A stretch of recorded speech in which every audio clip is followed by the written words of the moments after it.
Une création Magellan.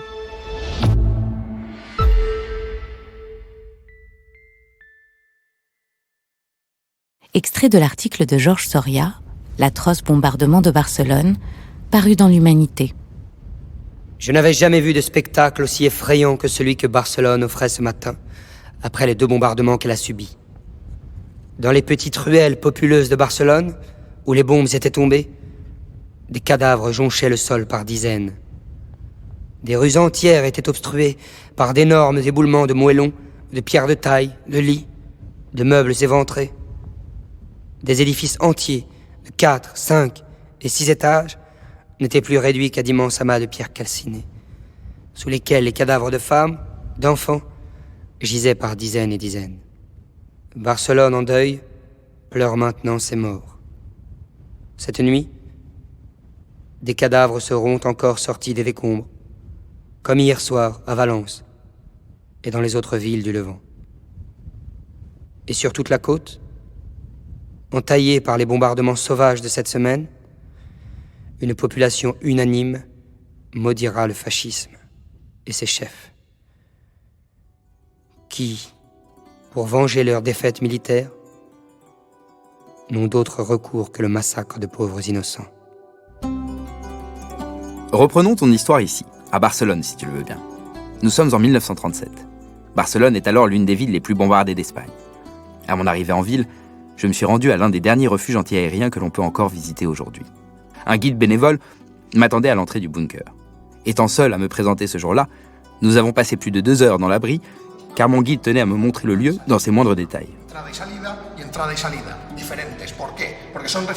Il tenait à m'expliquer avec précision les caractéristiques techniques de l'abri, ainsi que les statistiques sur le nombre de morts dans chaque ville, à chaque bombardement, en fonction des différents types de bombes, d'avions et de bateaux utilisés.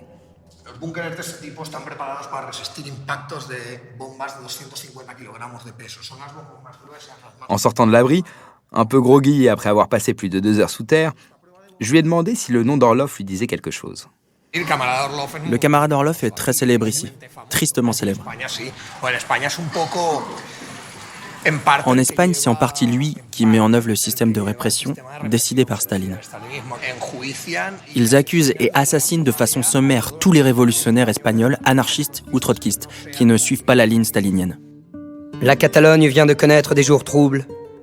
Des groupes d'incontrôlables alliés et inspirés par les dirigeants du Parti ouvrier d'unification marxiste, organisation trotskiste, ont semé le désordre à Barcelone. Le secrétaire général de l'Union générale des travailleurs de Catalogne a été assassiné. Le sang ouvrier a coulé, versé par une poignée d'assassins au service de l'étranger. Justice va être rendue. Les coupables seront poursuivis dès les premiers résultats de l'enquête recueillis.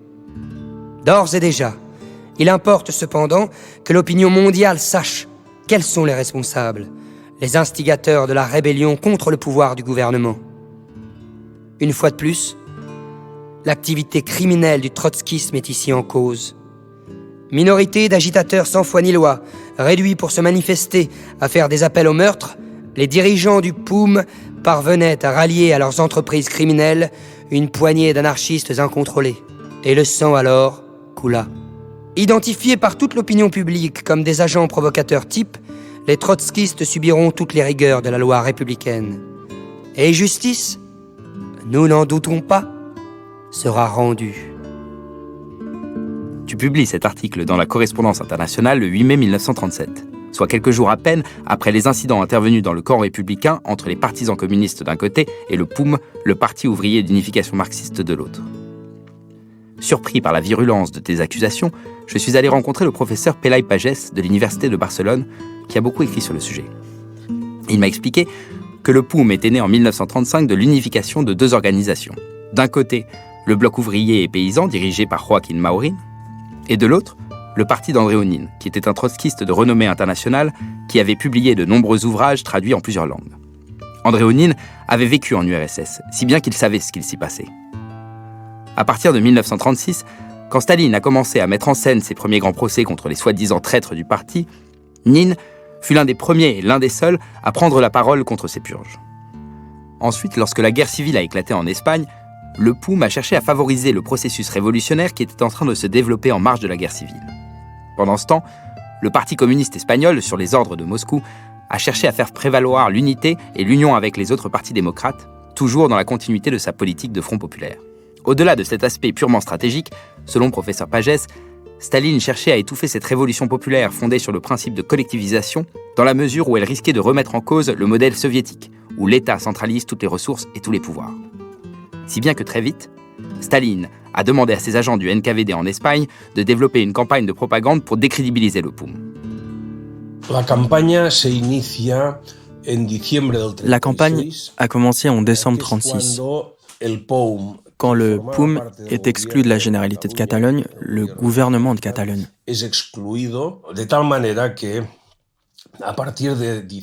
De telle sorte qu'à partir de décembre 1936, commence déjà une campagne progressive contre le POUM, accusé d'être une organisation en contact avec les fascistes, etc. Extrait de l'article de Georges Soria dans la Correspondance internationale en date du 26 juin 1937, intitulé « Les trotskistes espagnols au service de l'espionnage franquiste ». Les dirigeants du POUM auraient renseigné l'armée rebelle au sujet de positions stratégiques militaires, selon des documents trouvés dans le cadre d'une perquisition au consulat du Pérou, où plusieurs chefs fascistes connus ont été arrêtés.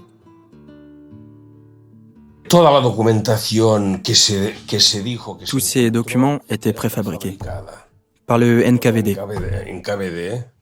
C'est évident. Cela se termine par les événements de mai 1937.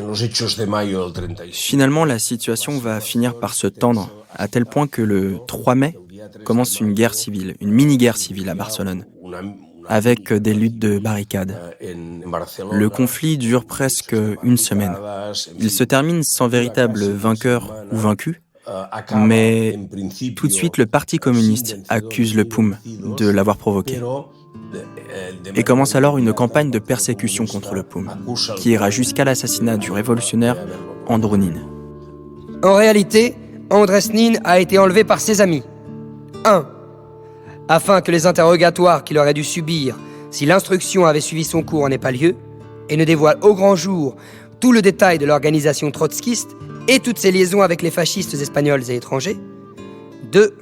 Parce que s'il avait été jugé par les tribunaux populaires, il aurait sûrement été condamné à mort pour haute trahison et espionnage. Selon la version officielle qui fut donnée, des officiers nazis déguisés en brigadistes allemands le libérèrent et l'emmenèrent en zone franquiste. Ils allèrent jusqu'à laisser des documents de propagande nazie à l'endroit où il était emprisonné. Tout ça est un montage, évidemment. Plus tard, on a su grâce aux archives de Moscou qu'il avait été enlevé par Orlov. Ainsi, tu t'es rendu complice de l'assassinat d'Andronin en reprenant la propagande stalinienne antitrotskiste à ton compte. Tu es allé jusqu'à écrire un livre à charge pour justifier la répression contre le POUM. Le livre « Espionaje en España », que Orlov t'avait demandé d'écrire sous le pseudonyme de Max Riegler, un faux brigadiste allemand. Je me suis demandé un moment si tu avais été seulement naïf, mais je ne crois pas. Tu ne pouvais pas ne pas savoir. Extrait de l'article de Georges Soria dans le journal Ce Soir, en date du 11 janvier 1938. Le procès du POUM s'ouvre aujourd'hui à Barcelone. Les audiences à venir vont nous donner l'occasion d'entendre de sensationnelles révélations sur l'activité du POUM, sur ses liaisons avec les rebelles. Une série de documents de la plus haute importance est en effet entre les mains du procureur de la République. L'intelligence avec l'ennemi y est prouvée. Il ne nous reste plus qu'à attendre que les débats s'ouvrent pour connaître, dans leurs moindres détails, les grandes étapes de l'activité néfaste des trotskistes espagnols. Le tribunal qui a jugé le POUM, un tribunal spécialisé dans l'espionnage et la haute trahison, a manifesté une véritable indépendance politique. Ils furent condamnés pour avoir défendu et essayé d'imposer leur idéologie, mais en aucun cas on les a reconnus coupables de complicité avec le fascisme ou d'espionnage en faveur de Franco. Il faut dire qu'à ce moment-là, en octobre 1938, la République se maintenait encore, mais dans une grande précarité. À partir de décembre, commence l'offensive franquiste contre la Catalogne, qui s'achève par l'occupation de toute la Catalogne. La République a pratiquement déjà perdu la guerre. Finalement, Barcelone a été prise exactement le 26 janvier 1939.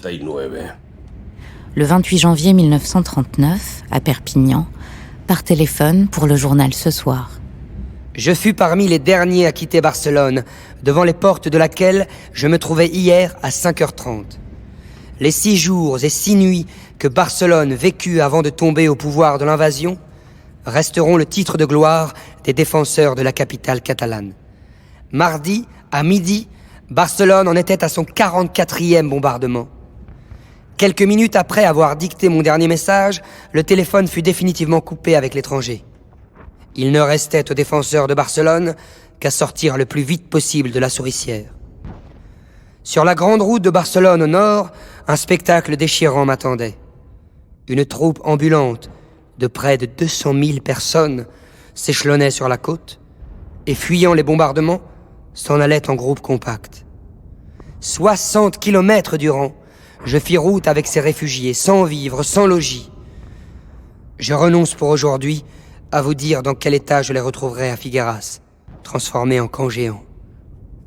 En 1938, Staline commence à se désintéresser de la guerre d'Espagne. Le 30 septembre sont signés les accords de Munich entre la France, le Royaume-Uni, l'Allemagne et l'Italie. Staline comprend qu'il ne pourra définitivement pas compter sur le soutien des démocraties occidentales. Les événements se précipitent, la Catalogne est prise début 1939. Les républicains n'ont pas d'autre choix que de fuir vers la France. Extrait du livre Les grandes photos de la guerre d'Espagne, où Georges Soria, en 1980, regroupe les photos de guerre prises par le grand reporter Robert Capa, ainsi que les clichés de son ami, David Semourchim. Au total, près de 470 000 civils et militaires espagnols avaient pu entrer en France. Dès leur admission au territoire français, ils furent formés en colonnes, aussitôt dirigés et parqués dans le département des Pyrénées-Orientales, dans des camps dits de contrôle. Ces camps, au nombre de 8, clos par des fils de fer barbelés, étaient de grands espaces dénudés, situés à l'intérieur des terres ou en bordure du littoral méditerranéen, sur les plages de la Côte Vermeille. Rien n'avait été prévu pour y recevoir des centaines de milliers de personnes démunies de tout moyen de se protéger du froid ou de la pluie. Bientôt, il n'y eut plus de camps de contrôle. On les remplaça par des camps dits de concentration. Le faux masque de l'hospitalité tomba. L'Angleterre et la France ont tourné le dos aux Espagnols. L'Espagne est tombée. Cette révolution populaire que tu chérissais tant termine en chaos. Désabusé, tu rentres en France avec les réfugiés espagnols. Et là-bas, tu vas découvrir l'horreur de l'accueil qu'on réserve aux réfugiés politiques. Dans le prochain épisode, c'est là, sur cette terre ingrate, insalubre, que par dizaines de milliers ont été dirigés les réfugiés qui venaient du Perthus ou de Port-Blanc. Durant plusieurs jours et plusieurs nuits, ils sont restés là, au bord de la route, au milieu de leur harde, recrus de fatigue, creusés par la faim, en attendant que l'on veuille bien s'occuper d'eux. Georges, avec les voix d'Arthur Soria, Arthur Teboul, Walter Laguerre et Louisa Hould. Écriture, Arthur Soria. Réalisation, Flore Dayen et Erwin Amayada. Une production, Magellan.